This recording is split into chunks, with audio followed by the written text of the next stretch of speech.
A cultura é uma força que ilumina a vida das pessoas. O vídeo institucional da CEMIG, patrocinadora do evento, mostra diversos eventos culturais como peças de teatro, apresentações em praça, apresentações musicais, desfiles e diversos outros. A cultura é tudo aquilo que transforma.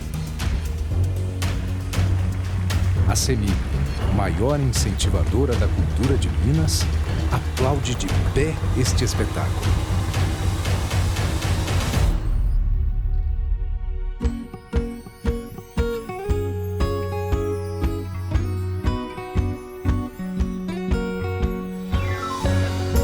CEMIG, transformando vidas com a nossa energia.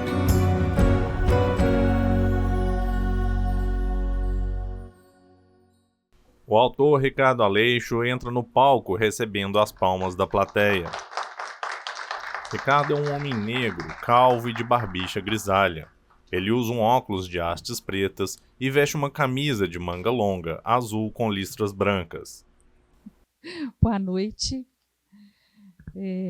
Ricardo José Aleixo de Brito. Nasceu em Belo Horizonte, Minas Gerais, em 1960. Na parte inferior da tela, há uma cartela com os logotipos da Lei de Incentivo à Cultura, da CEMIG, do Governo de Minas Gerais, da ENGEA, do Ministério da Cultura e do Governo Federal. No palco, Ricardo está sentado em uma poltrona cinza.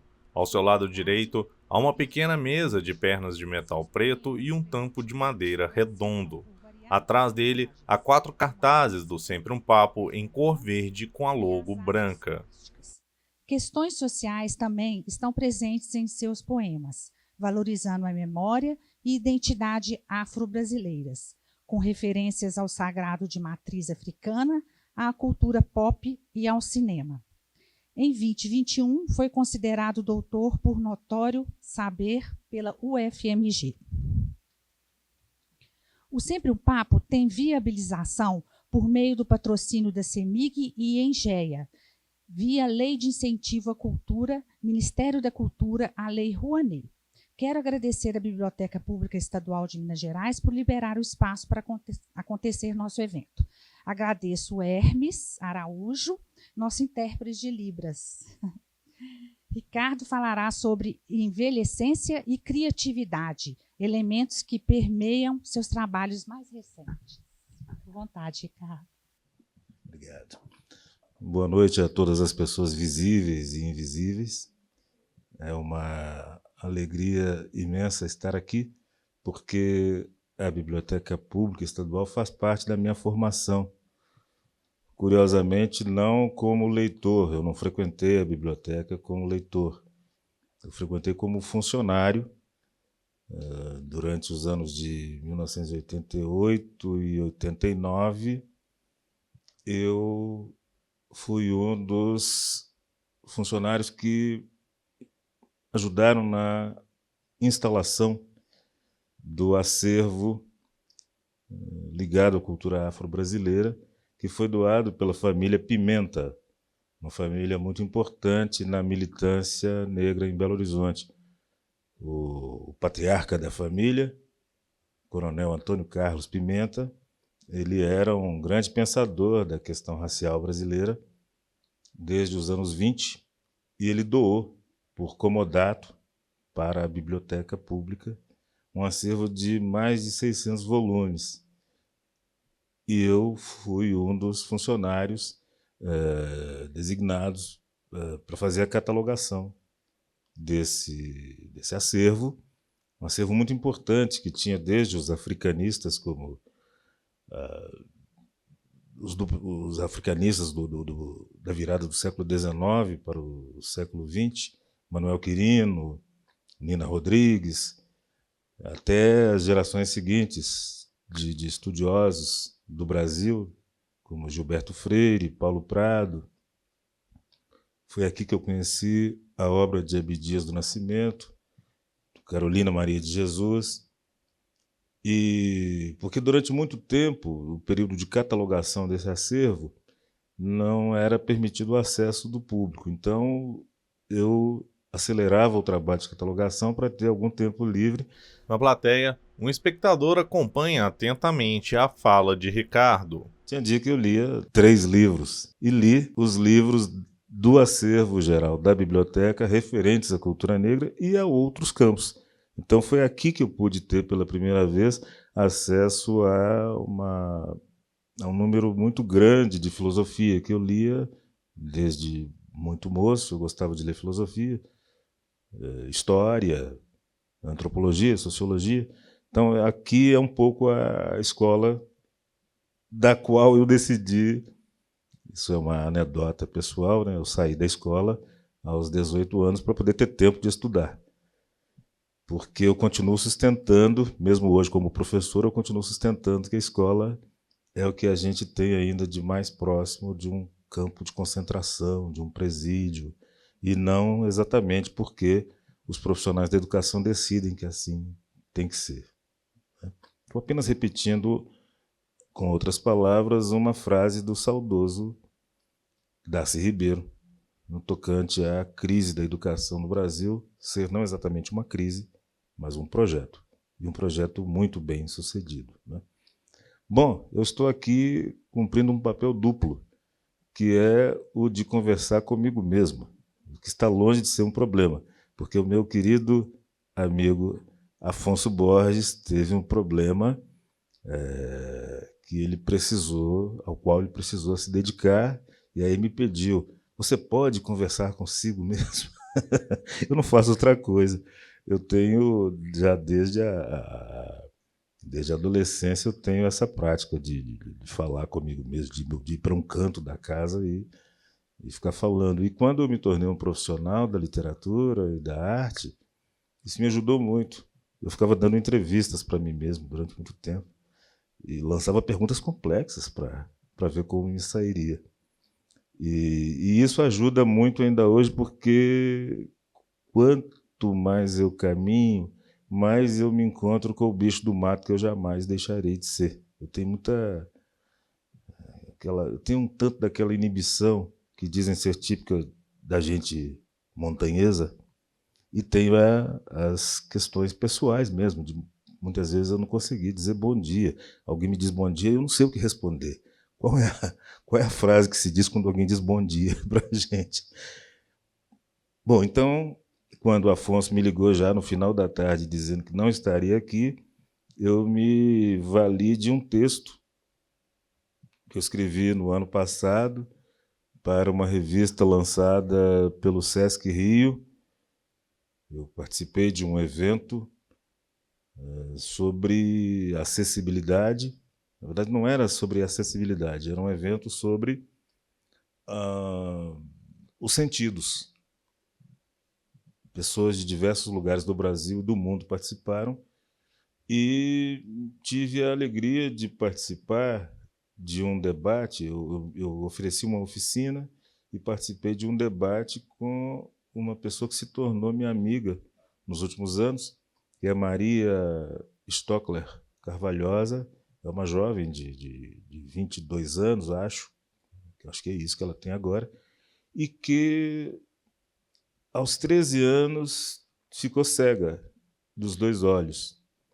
E Maria se graduou em letras agora, e eu, a primeira vez que eu ouvi falar do nome dela foi em 2021, quando encontrei, por acaso, na revista 451, um artigo que ela escreveu sobre o meu audiolivro, lançado pela editora Todavia, chamado Palavrear. E ela me comoveu muito com esse texto, porque ela dizia: Ricardo Aleixo instaura com o seu audiolivro a 4ª dimensão da poesia. Aí eu fui atrás dela, fui saber do que é que ela estava falando, o que é que ela estudava, o que ela come, que música ela... Queria saber quem era ela. E fiquei sabendo dessa história. Aos 13 anos fica totalmente cega, vem a revolta com essa nova condição, com a insensibilidade do médico que ao informá-la que ela não teria como recuperar a visão, ele coloca uma Bíblia na mão dela. Então, se eu inventei, segundo ela, a quarta dimensão da poesia, ela teve que se haver com o que a gente chama de poder médico, né? É uma coisa muito brutal para uma adolescente. E aí, no curso de letras, foi que ela começou a se interessar por podcasts, por audiobooks, e a partir, primeiro, de um contato com essa produção, a produção desse material feito no exterior. Nos Estados Unidos, na Inglaterra, na Alemanha, a matéria sonora ligada à poesia e à literatura é algo bastante comum. E ela começou a procurar informações sobre, na literatura brasileira, o que havia de interessante. E foi aí que ela encontrou o meu trabalho. E aí, no ano passado, nós participamos, como eu disse, desse evento sobre os sentidos. Nós já havíamos nos encontrado no final de 2022 em Paraty, na Flip, participamos de um debate, e no ano passado pudemos recuperar vários dos temas que ficaram meio soltos no debate em Paraty. E nos momentos que antecederam a nossa conversa, ela é muito engraçada, ela conta as coisas rindo muito, né? Em algum momento ela falou assim: eu adoro ser cega. Eu falei, puxa, alguém que sofreu tanto devido à cegueira, agora solta essa frase. Aí eu fiquei sem saber se eu ria ou não, mas ela continua rindo. As pessoas pensam que eu não vejo nada, mas eu vejo as minhoquinhas dançando coloridas na minha frente. Eu me lembrei na hora de um poema que eu escrevi há muitos anos e que está no livro Trívio, de 2001, chamado Correspondências, que é assim: você fecha os olhos e vê luzes pulsando contra um fundo sem cor. Cobre os ouvidos e ouve o eco do pulsar das luzes da estrofe anterior. Aí ela riu ainda mais, porque ela me contou que quando leu os meus poemas, quando ouviu, ela conheceu o meu audiolivro, ela pensou, mas que sujeito mais interessante, que tem uma sensibilidade tão grande para a questão da visualidade, e ela não sabia que eu sou cego monocular. E, bom, firmou-se uma grande amizade e o organizador desse evento sobre os sentidos teve a feliz ideia de nos juntar, e aí eu escrevi um texto que eu vou mostrar para vocês, chamado Baixa Visão Monocular, Envelhecência e Criatividade. Eu falaria hoje, se o Afonso aqui estivesse, e eu vou me comportar como se ele estivesse de fato aqui, eu falaria só sobre envelhecência e criatividade. Acontece que, no meu caso, a questão da deficiência visual ela é contemporânea da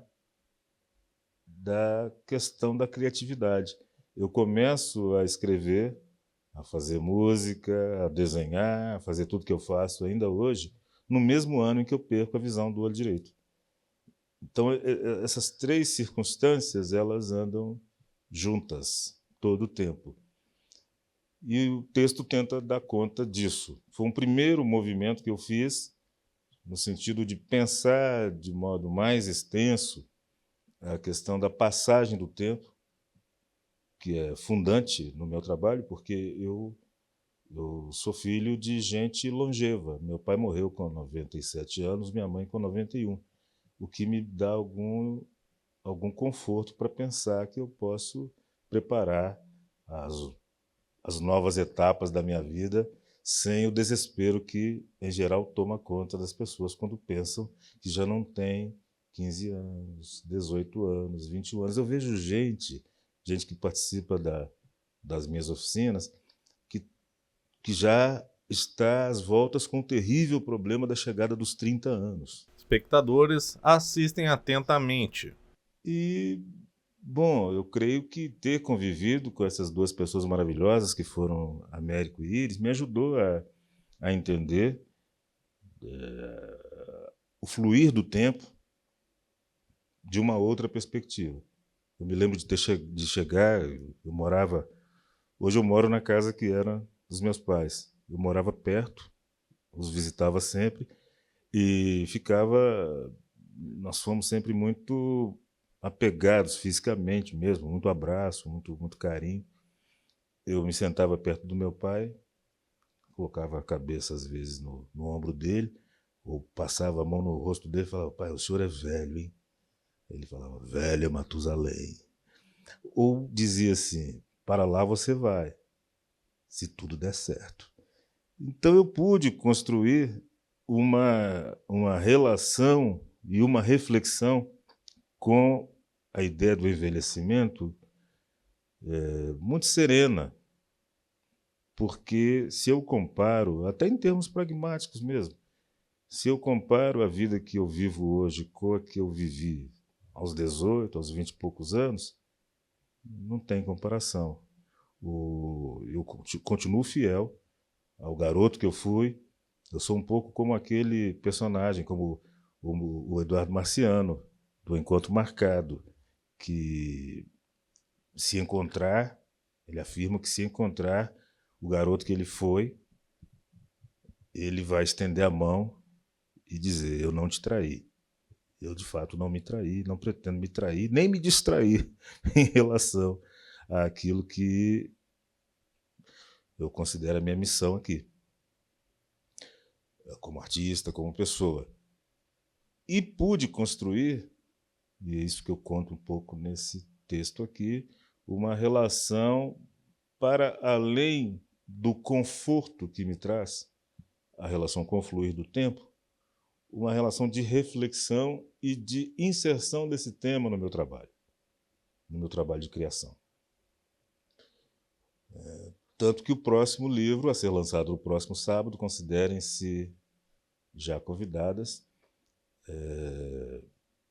chama-se Tornei de Luanda um Cota. Cota é a palavra que em Angola, onde eu estive pela primeira vez no ano passado, é usada para falar do velho.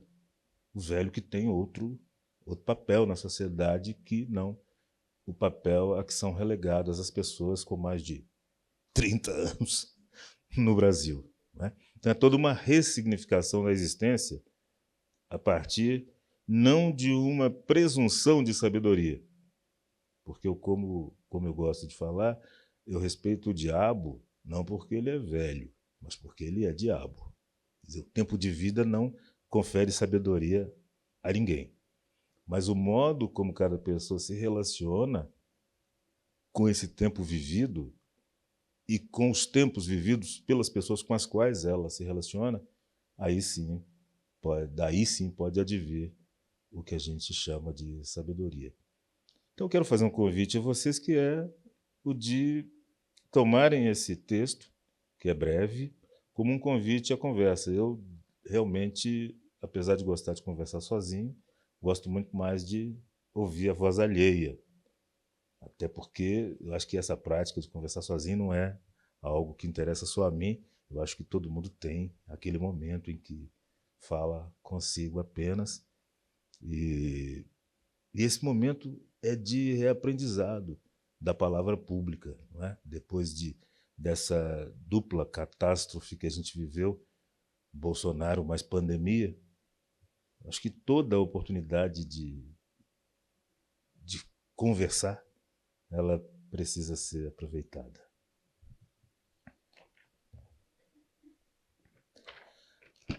Baixa visão monocular, envelhecência e criatividade. Como digo num capítulo do livro Sonhei com o Anjo da Guarda o Resto da Noite, Memórias, publicado pela Todavia em 2022, vejo o mundo pela metade desde 1978, quando contava 18 anos. Já se passaram 3 décadas e meia desde então, e já não tenho a menor ideia de como terá sido um dia enxergar com os 2 olhos.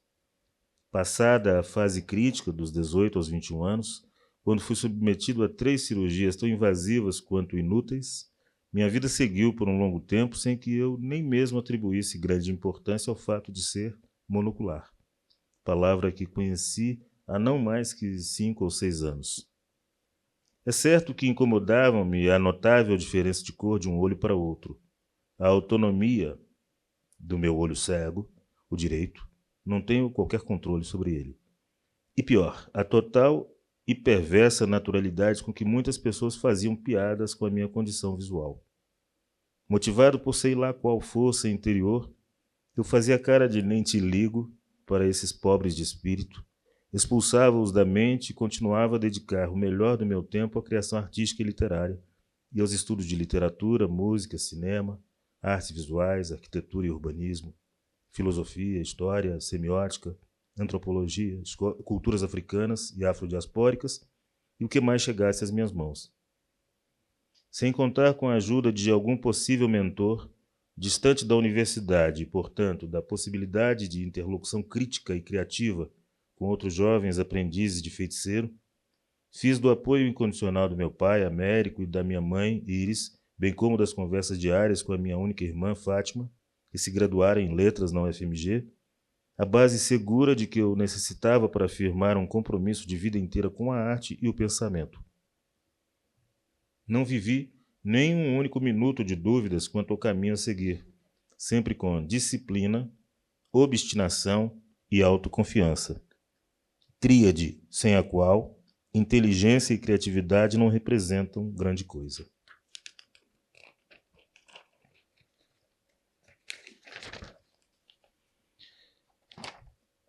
Dou um salto de décadas na linha do tempo. Essa tríade, essa bendita tríade, tornou-se a senha que me permitiria, em um 2021 marcado pela consolidação da extrema-direita no poder e pela expansão da pandemia, vivenciar feliz a chegada à casa gloriosa das 60 idades. Depois de ter passado pela experiência de receber no início do ano um apavorante diagnóstico de glaucoma no meu único olho que enxerga, ou pior, que à época já enxergava bem menos do que uns 3 anos antes. Explico-me. Foi com disciplina, obstinação e autoconfiança que passei pela dura prova de saber-me oficialmente um velho num país velhofóbico, no mesmo tempo histórico em que era ameaçado pela hipótese de perder a visão diminuta do meu olho único, para usar a expressão que aprendi com o médico responsável pela estabilização do glaucoma, por meio de um tratamento que incluiu uma muito bem-sucedida cirurgia a laser e um par de colírios para conter a pressão intraocular. Por minha conta, recorri à fé em Santa Luzia, a quem rezo desde que eu era um menino comedor de hóstia. Há muito não tenho religião. E abri-me, maravilhado, ao estudo da mitopoética da bela Euá, orixá da visão na cosmopercepção iorubana. Escrevi quase que num fôlego só o poema Canto para Euá, que logo transformei em oração matinal e tão importante quanto, num gesto diário de confirmação dos votos da relação firmada pelo adolescente que fui, nos últimos anos da década de 1970, com a poesia enquanto motriz das transformações dentro e fora de mim, que não cessarão de acontecer enquanto a vida continuar a se lembrar do nome que minha mãe escolheu para o seu pequeno. Senhora das cores da vida e do mundo, encontro do céu com terra e mar, dona das passagens entre o que todo mundo vê e o que só ela e ninguém mais vê. Euá, Euá, Euá, deusa que muda de forma quando quer, e que quando quer muda a forma de tudo ao seu redor. A que virou água para saciar a sede dos filhos, e que enganou a morte em favor de Orunmilá. Euá, Euá, Euá, toma conta da minha visão. Euá, Euá, Euá, mulher neblina, me ensina a ver melhor dentro e fora do meu coração. Alguém já deve, a esta altura, ter se perguntado acerca do porquê do título deste escrito. Que relação existirá entre esses termos? Dou a resposta mais simples e honesta possível. Da mesma forma como a monocularidade orientou, digamos assim, a minha iniciação artística, quanto à minha entrada na vida adulta e as fases seguintes, o envelhecer sereno relativizou o medo de ficar totalmente cego, que por vezes me tirou o sono e me oferta a possibilidade de preparar, sem dramas nem qualquer pretensão de heroísmo, o meu derradeiro tempo na Terra. Sem pressa nenhuma, porque fui posto no mundo por um pessoal que tem a longevidade como um de seus traços distintivos. Américo se foi com 97 anos e Íris com 91. E também porque há muito já enxerguei com a visão de dentro aquele arco-íris branco, raríssimo fenômeno meteorológico que o poeta Johann Wolfgang Goethe, 1749 a 1832, quando já estava perto de completar 65 anos, viu durante uma viagem de volta a Frankfurt, Natal, e interpretou como o prenúncio da vida criativa que efetivamente viveria até os seus últimos dias, 18 anos depois. Espectadores acompanham emocionados a leitura de Ricardo. Numa entrevista concedida ao jornal Folha de São Paulo em 1997, quando contava 68 anos e lançava o volume de ensaios O Arco-Íris Branco, o poeta, ensaísta e tradutor Haroldo de Campos discorreu nestes termos sobre a concepção dessa espécie de segunda puberdade, elaborada por seu predecessor alemão. A ideia dele era a seguinte: quando uma pessoa, e era o caso dele, permanece ativa e factiva durante toda a vida, buscando fazer, realizar coisas, a entelequia, que é um conceito que ele tira de Aristóteles, uma espécie de princípio vital, permanece viva. Haroldo manteve-se ativo até a morte, ocorrida há exatos 20 anos. Ontem foi aniversário de 20 anos de morte de Haroldo de Campos. E seu exemplo me anima a prosseguir na trilha que abri para mim, assim que comecei a contar o tempo que faltava para comemorar 40 anos, o que se deu no dia 14 de setembro de 2000. Jamais me senti tão feliz como me sinto hoje. E ainda tenho muito que fazer, como pessoa e como artista, se é de fato pertinente separar uma instância da outra. Enquanto for possível, seguirei vivendo como tenho vivido, com garra, alegria e vontade de aproveitar cada segundo da envelhecência, ou melhor, deste verdadeiro pós-doutorado para o tempo em que seremos ancestres. Este texto que eu pretendo transformar num ensaio de mais fôlego, ele veio, como eu disse, a partir de uma demanda, de um convite, e esse convite me fez refletir sobre o que eu venho fazendo desde que eu completei 40 anos. Eu tive a sorte de conviver muito de perto com meus pais e de fotografá-los, de gravá-los, de filmá-los, o que se transformou no primeiro momento num estudo tanto de vocalidade quanto de corporeidade que eu utilizei no meu trabalho como performer. O que, por seu turno, abriu um caminho de pesquisa que me fez observar tanto fotos quanto vídeos de outras pessoas velhas, do meu convívio ou não, artistas como Clementina de Jesus, como Louis Armstrong. Eu passei a rotinizar o estudo com o interesse em pensar que tipo de artista velho eu queria ser. Como é que eu quero estar nos palcos daqui a 10 anos, daqui a 20 anos? Já que eu sei que eu não vou ter férias até eu tenho agora, mas a aposentadoria é algo completamente fora de cogitação para mim. Eu não tenho vontade nenhuma de parar de fazer as coisas que eu faço. Sobretudo porque agora é que estão começando a entender a piada, né? Agora que a coisa está ficando interessante, então não penso em parar. Então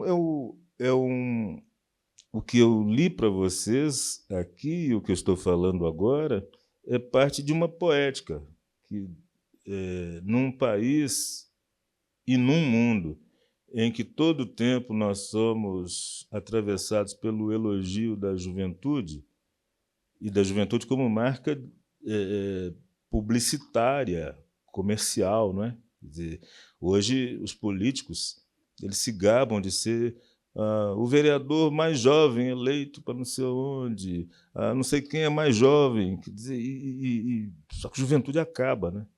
Então, se a pessoa só tem a juventude como marca da diferença de sua presença num determinado ambiente, seja ele artístico, seja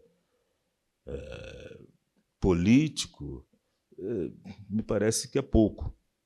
O que me interessa, desde sempre, é ver essa existência de qualquer pessoa empenhada num projeto de vida que ultrapasse as premissas que o capital, que o patriarcado, que o governo, seja ele qual for, coloque para nós. Um espectador acena com a cabeça em concordância. Tem um determinismo aí contra o qual é preciso nos colocarmos. E eu, para ser honesto com toda a minha experiência de vida, só posso me colocar nessa perspectiva. Não estou fingindo que estou alegre, nem feliz. Não, essa questão da felicidade ela nem se coloca para mim, porque eu sou aquele, como já disse várias vezes, que era ninado pela mãe com uma canção chamada Ricardo o Felizardo. Então já está resolvido isso, eu sou feliz, já está dado. Não tenho que me preocupar com a felicidade. E de fato, eu só posso agradecer a todas as divindades, a meus pais, a meu pai Ogum, que hoje é dia dele, Ogunhê, e a mim mesmo, por levar a vida que vivo. Que não se trata, espero deixar isso bem nítido, não se trata de elogio da envelhecência no nível raso do que é o elogio à juventude. Não é trocar uma falácia por outra. A vida de uma pessoa de 63 anos, que é a idade que eu conto hoje, num país velhofóbico, não é fácil. Quem quer que tenha essa idade, ou mais, ou pouco menos, ou convive com pessoas que têm essa idade, sabe. Todos os marcadores de interdição, de negação, de violência simbólica, de violência física também estão aí. E nem tenho tão pouco apego à vida. Eu tenho uma gratidão infinita por ter nascido, por estar vivo, mas sei que quando chegar o meu momento, exatamente porque eu vivo o mais intensamente possível, eu partirei para outras esferas sem queixumes de nenhuma ordem. Terá sido bom. Vamos conversar sobre isso? Na plateia, uma espectadora faz uma pergunta ao microfone. Boa noite. Eu queria te ouvir falar um pouco mais nessa perspectiva da criatividade e da envelhecência, das relações amorosas. Queria te ouvir falar mais. O que você pensa a respeito disso? Dessa construção que a gente acaba fazendo em conjunto com outras pessoas. E quais são as possibilidades saudáveis que você enxerga nisso? Puxa, você foi no grão da questão, né? Porque eu me lembrei outro dia de uma amiga, que eu não vejo há muitos anos, que dizia para mim assim, você é um bem amado. Aí eu sorri, meio sem graça. Mas é fato que eu pude viver a experiência do afeto em diversos níveis desde a minha casa. Uma casa de gente, como eu gosto de dizer, riquíssima, que só não tinha dinheiro. Mas o empenho desse homem e dessa mulher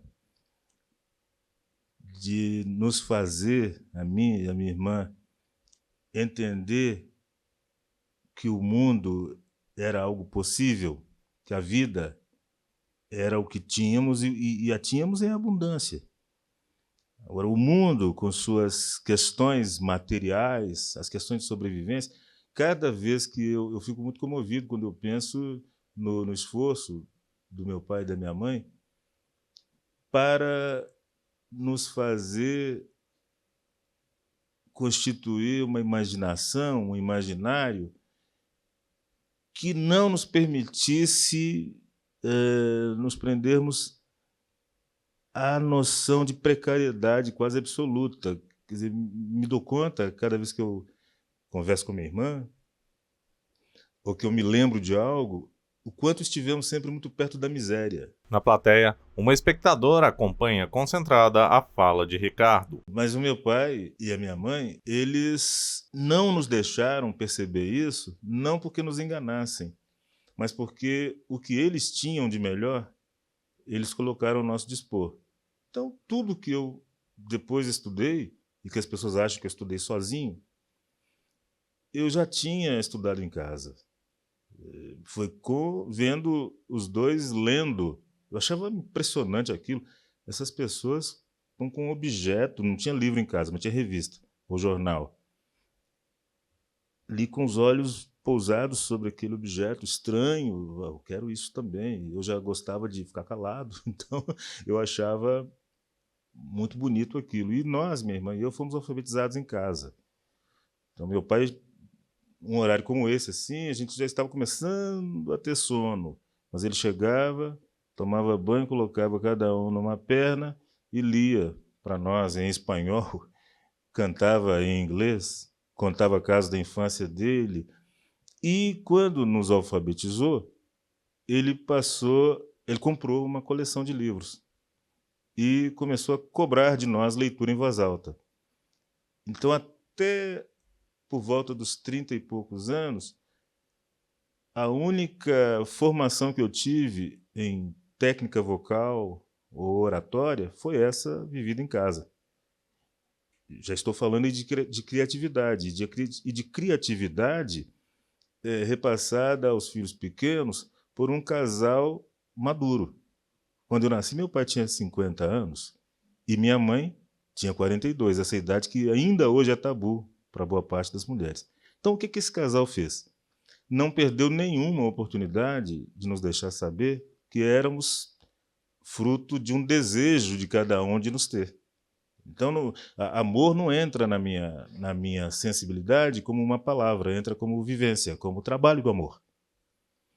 Tem um poema chamado Alegria, que eu não vou tentar, porque eu vou certamente estragá-lo, em que eu falo de uma certa noite, já perto de eu nascer, em que essa mulher brasileira, de 42 anos,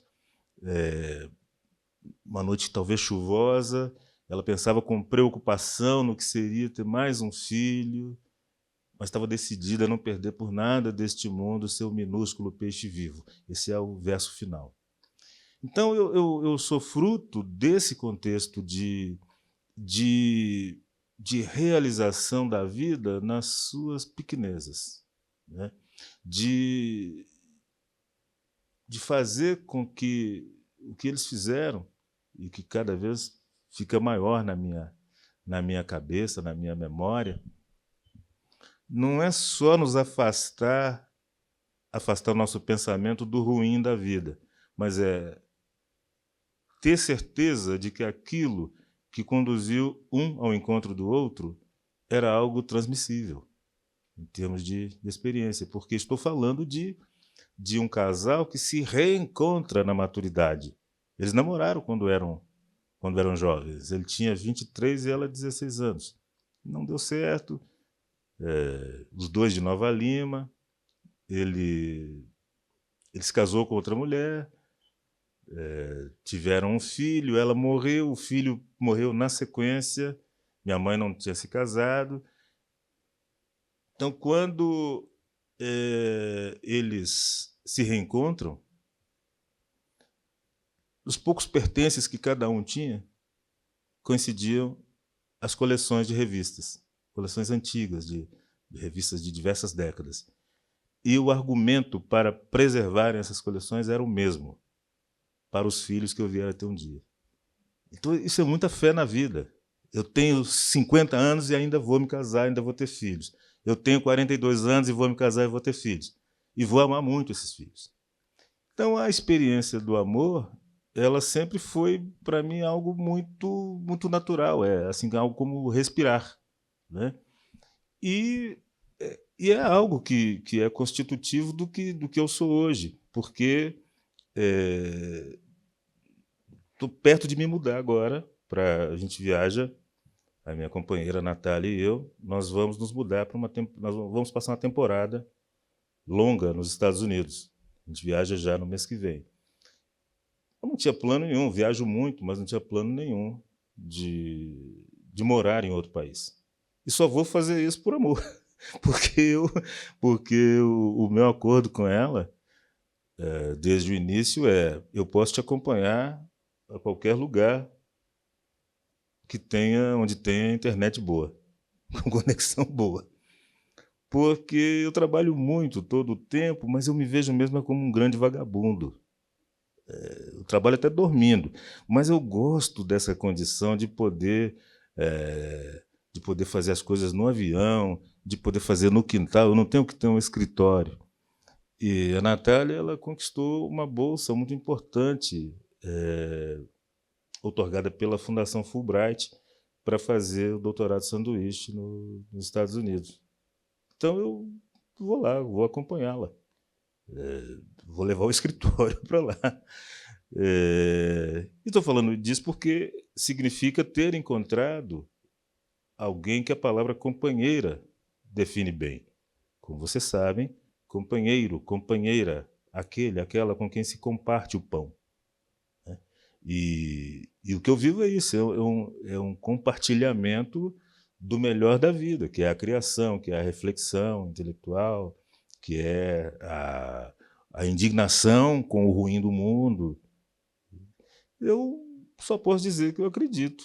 Eu não acredito em amor romântico, mas acredito na experiência compartilhada, acredito na escuta, acredito na doação, acredito no que eu chamei mais cedo de amor como trabalho do amor. Nada de fantasia, nada de facilitarismos. Não é fácil. Mas se existe uma base de relação com a vida e o mundo que não sejam pautados pela competição, pela pretensão, pela presunção de superioridade e pela vontade de controle, eu acho possível que a gente vivencie qualquer das muitas formas de afeto que existem. Quantas vezes nós já nos vimos diante da constatação de que uma amizade sincera nos realiza muito mais do que uma ilusão de paixão ou de amor, né? E assim vamos seguindo. Na plateia, um espectador assume o microfone para fazer uma pergunta. Olá, boa noite. Muito bom te ouvir, Ricardo. Eu vou pegar um pouco a ponta do comentário da colega e o finalzinho da sua resposta, que eu queria, na verdade, que você comentasse um pouco de que maneira essa zona afetiva, esse afeto, pode aparecer também nas relações que se estabelecem no campo literário e no campo artístico. Me pareceu muito interessante você ter começado sua fala fazendo uma menção a esse encontro, né, a conversa que você teve com a Maria Carvalhosa. Eu não a conhecia, inclusive fiquei super curioso com a possibilidade de ler esse artigo que ela fez sobre sua poesia. E então é isso, eu queria que você comentasse um pouco, né, de que maneira esse universo, que muitas vezes acaba sendo pautado na disputa, na competição, né, numa ideia de superioridade, pode agora ser dimensionado numa zona afetiva, né? Como é que esse Ricardo mais velho, esse Ricardo maduro que está vivendo a sua segunda puberdade, lida com esse universo? Basicamente isso. Obrigado pela pergunta. Na verdade, o meu processo como professor visitante da UFBA não se encerrou ainda. Eu voltei para Belo Horizonte porque ficou insustentável com a greve mantermos-nos em Salvador com uma reforma monstra em casa e planejando viagem para os Estados Unidos. Eram 3 temporalidades cruzadas. Algo digno de ser chamado de infernal. Era estar em lugar nenhum. Eu tenho achado muito difícil o convívio com outros e outras profissionais da literatura e do meio cultural, artístico, de modo geral. Exatamente porque tenho vivido momentos de muita, enfim, de destaque, de visibilidade do meu trabalho. E isso é muito solitário. É muito solitário. Num contexto em que arte, literatura, cultura não é levada a sério, como é o caso brasileiro, abre-se espaço para muita intriga, para inveja, para maledicência de todo tipo. E aí o bicho do mato que eu me defini, ele se protege. Eu passei a ter uma prática de ida aos eventos que é muito negociada com a Natália antes de sairmos de casa. É na livraria tal, então nós vamos entrar pela esquerda e vamos... Aí ela enxerga por mim. Ela me fala, está vindo gente na nossa direção sorrindo. Está vindo gente olhando com um olhar meio maldoso.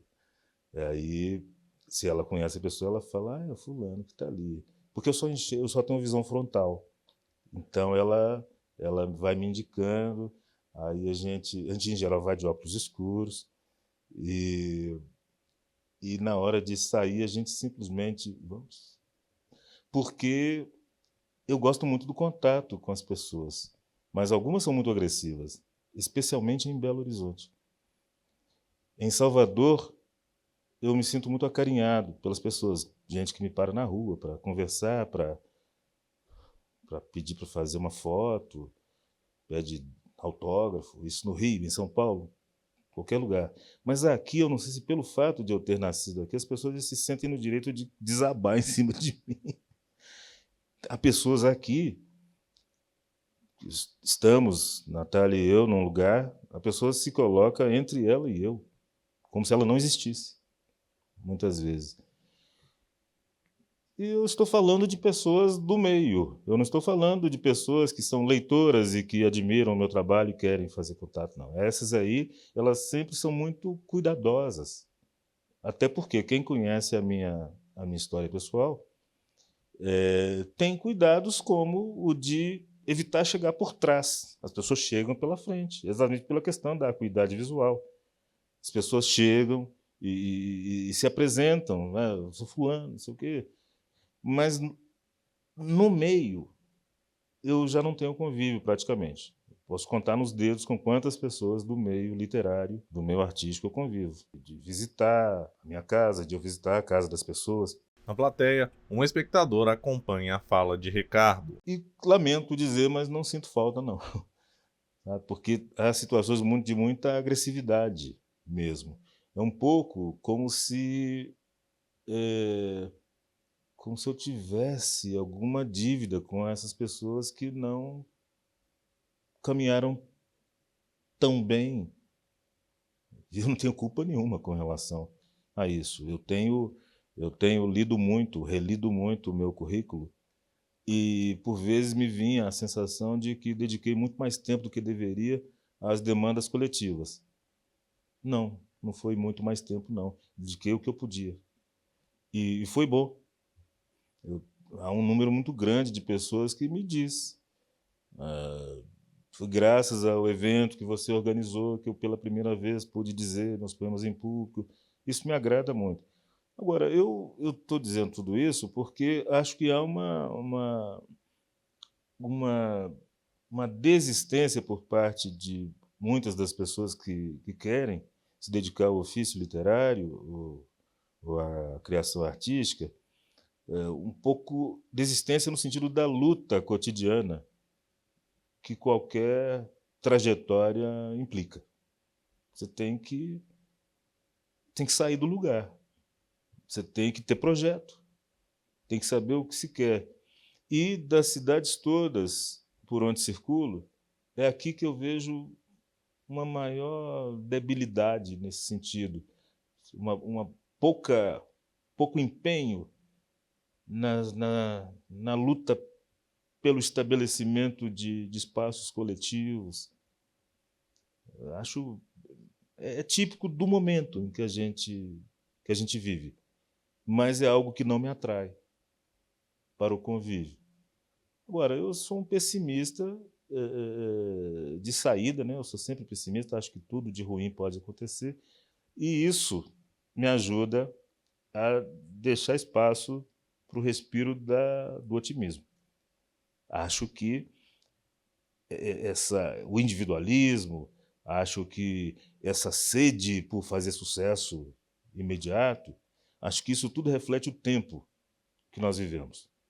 Não é simples pensar que somos sobreviventes de Bolsonaro e pandemia.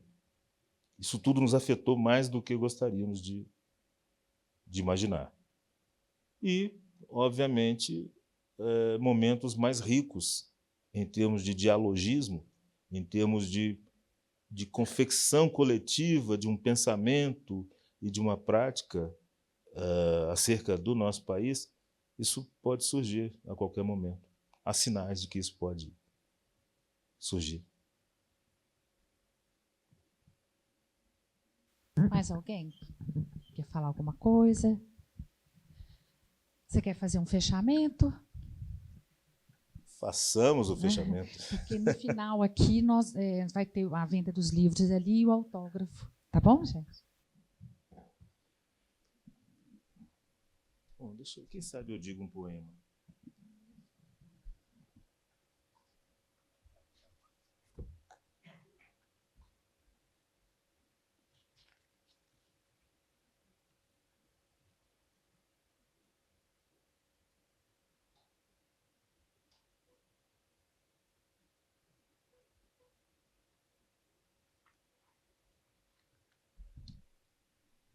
Bom, um poema, então, já que você tocou na questão do amor, um poema de amor. Você me dá um pouquinho mais de luz, por favor? Por uma coincidência, eu citei o Goethe mais cedo e dizem ter sido esse o pedido final de Goethe. No leito de morte, ele, luz, quero luz. Bom, não é o meu momento de morte ainda. Um espectador sorri com o comentário de Ricardo. Um outro sol. A cidade está muito feia, suja, fedida, infecta, sitiada ou quase totalmente entregue à sua fantasmagoria. Sim, está, mas nunca não o bastante para impedir que algum novo negro amor exploda em pleno meio da tarde de uma qualquer morna terça-feira, como imprevista flor no asfalto, e reinvente tudo, da voz do vento à fresta no peito, por onde, quem sabe, um dia nasça um outro sol nosso de cada dia. Muito obrigado. A plateia se despede com aplausos. No hall de entrada do teatro, Ricardo recebe a plateia para tirar fotos, conversar e dar autógrafos.